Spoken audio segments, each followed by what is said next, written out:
Ito naman po, ano po laman po Yan, nito? sa tanong, halos yung laman niya, halos ganyan lang siya.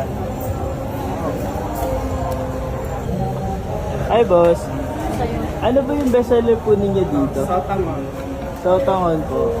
Sa tangon may sabaw. Pagkano po sa order? 55. 55. Ito po, lugaw. So, lugaw, 50 pag may laman.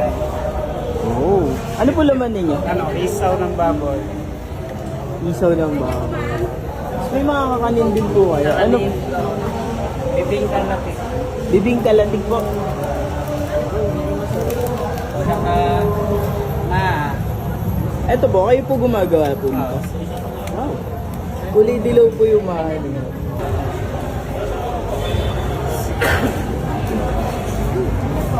May laman po.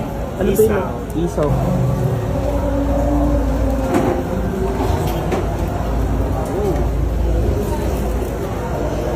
Kailan pa po kayo nagtitinda dito sa Tangon? ako, araw-araw sa mga ano, sa laman. Eto.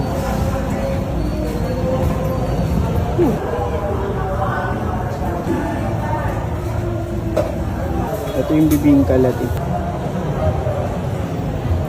Yung mga ganito nyo po, magkano po? 90 assorted. 90 assorted. Lahat po. Ito, 100. Ito po yan. Let's check lang po. For 90 pesos. Kayo rin po gumagawa ng ganito. Ito, inasap ng in-order lang natin. Ay, in order. Isa lang po. Sa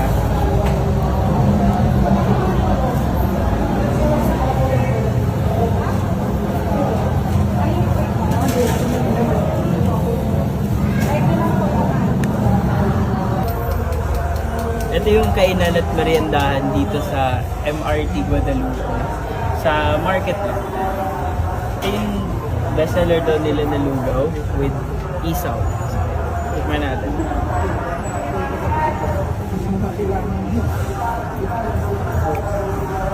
Ano mong malagkit talaga yung gamit nila. Ito naman yung sotakon na ayan.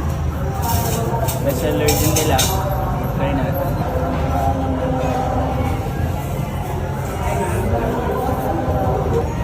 Lasa yung sotakon nila.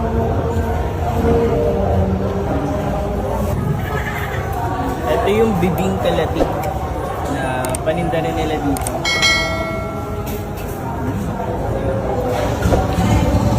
Sarap yung tatik. Sa kasawon mo.